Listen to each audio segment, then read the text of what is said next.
हमारे साथ हैं गुलाम अहमद मीर साहब और इन्हीं से बात करने की कोशिश करते हैं और जानते हैं, क्योंकि इनकी तरफ से आज जो है प्रेस कॉन्फ्रेंस भी की गई है और उसमें जो 45 दिन की बात की जाए तो लगातार 45 दिन से इनके द्वारा जम्मू में बात की जाए तो लगातार धरने दिए जा रहे थे, क्योंकि महंगाई लगातार बढ़ रही है और पेट्रोल डीजल की बात की जाए, रसोई गैस की बात की जाए और बाकी चीज़ों की बात की जाए, काफ़ी ज़्यादा मुद्दे जो हैं वो जम्मू कश्मीर में पूरे भारत में देखने को मिल रहे हैं। सर, 45 दिन की मूवमेंट आपकी तरफ से रही है, क्या कुछ चेंजेस आई हैं इन 45 दिनों में? क्या कुछ आप मूवमेंट देख रहे थे इसके दौरान? सबसे बड़ी चेंज ये हमने देखी कि जो आज तक सरकार के इन गलत पॉलिसियों के बारे में कोई बोलता नहीं था, कांग्रेस पार्टी ने फोरफ्रंट लिया और जनता उसमें जुड़ी। जनता को ये महसूस हुआ कि तमाम पॉलिटिकल पार्टीज़ में से एक पार्टी है कांग्रेस पार्टी, जो इस वक्त प्योरली लोगों के मुद्दे लेकर सरकार को जगाने का काम कर रही है। मेरे ख्याल से ये इसका सबसे इम्पॉर्टेंट जो इसका हिस्सा था वो ये था। जनता को तो मालूम हो रहा है, लेकिन सरकार को तो कुछ फ़र्क ही नहीं पड़ रहा है। सरकार को तो चूँकि ये पहले ही हम कहते हैं कि एरोगेंट सरकार है, ये जनता की सुनने के लिए तैयार नहीं है। सुनने के लिए तैयार होती तो दिल्ली के बॉर्डरों पर उनके 4 किलोमीटर पर लोग बैठे हुए हैं, 200 दिन हो गए, 200 लोग मारे गए, उनके घरों तक उनका एक कंडोलेंस तक नहीं दिया। चूँकि इसी को एरोगेंस कहते हैं, इसी को पावर का नशा कहते हैं, मगर उनको ये नहीं पता है कि ये पावर देने वाले यही लोग हैं जो सड़कों पर, यही लोग हैं जो इस वक्त महंगाई का मार खा रहे हैं। जो मेन मुद्दे थे महंगाई को देखकर, पेट्रोल डीजल गैस और बाकी चीज़ें, लेकिन अभी देखा जाए तो आज से तो जो टोल हाइक की बात की जाए, जो प्राइस आज रात में किया वो भी बढ़ चुके हैं। ये इनाम दे रहे हैं लोग। आप तो बाकी चीज़ों को घटाने की बात करें, लेकिन यहाँ तो और चीज़ें एक्स्ट्रा लगाई जा रही हैं। तो ये तो उनका सोच है ना, ये बढ़ाते जाए, अडानी और अंबानी के जेब भरते जाए। देश बहुत माइन्यूटली इन चीज़ों को देख रहा है, ठीक है। ये इलेक्शन के टाइम पर परफॉर्मेंस पर तो डिबेट होने नहीं देते हैं, ये उस वक्त शॉर्टकट करते हैं दूसरे रास्तों से।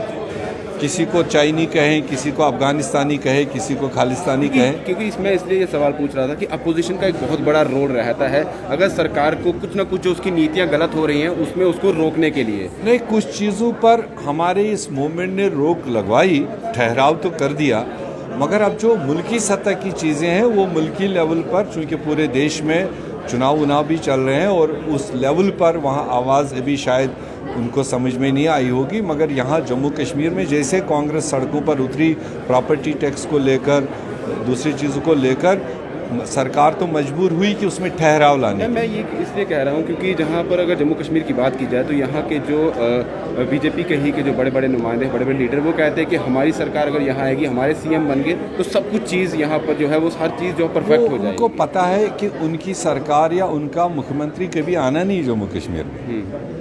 ये अपने आप को वो बहलाने वाली बात। हाँ, उनके मुख्यमंत्री हैं, आज चौथा मुख्यमंत्री है उनका जम्मू कश्मीर में। सरकार गिरने के बाद NN वोरा साहब पहले मुख्यमंत्री थे, फिर सतपाल मलिक साहब थे, मरमू साहब थे, मनोज सिन्हा साहब है। जो चीज़ वो इसमें नहीं करा पाएंगे वो तो किसी जम्मू कश्मीर वाले को ख्वाब में नहीं सोचना चाहिए कि कभी बीजेपी की सरकार आएगी, उनका मुख्यमंत्री होगा तब वो कर पाए। अभी तो 45 दिन की आपकी मूवमेंट है वो खत्म हो चुकी है, अब आगे क्या आप सोच रहे हैं? आगे हम अनकरीब फेज़ 2 एक डिफरेंट तरीके से उठा रहे हैं। उसमें चूँकि सरकार को भी शायद कम परेशानी होगी, मगर जनता को आसाइश होगी। क्योंकि अभी कोरोना का दौर देखा जाए, सरकार कह रही है कि कोरोना सिर्फ हम पर लागू है, उनके रैलीज़ पर नहीं है, होम मिनिस्टर के रैलीज़ पर नहीं, प्राइम मिनिस्टर के रैलीज़ पर नहीं, सरकार के अपने प्रोग्रामों पर नहीं, जहां वो बड़े से बड़े तादाद में कर रहे हैं। वो अगर लागू है वो कांग्रेस पार्टी के छोटे मोटे इन इज्तिमाओं पर लागू करते हैं। हम उसका ख्याल रखते हुए, प्योर ख्याल रखते हुए, हम उनसे ज़्यादा रिस्पॉन्सिबल लोग हैं, हम खुद उसको वायलेट नहीं होने देंगे। उसी तरीके का फेज़ 2 तैयार करेंगे कि जिसमें कोरोना वायरस का ख्याल रखा जाएगा। आखिर में जाते जाते जनता का जुड़ना बहुत ज़रूरी होता है अगर आपको आगे आना है, तो जनता का साथ आप अभी आपको मिल रहा है? मुझे खुशी है इस मोमेंट में जितना जनता ने साथ दिया है।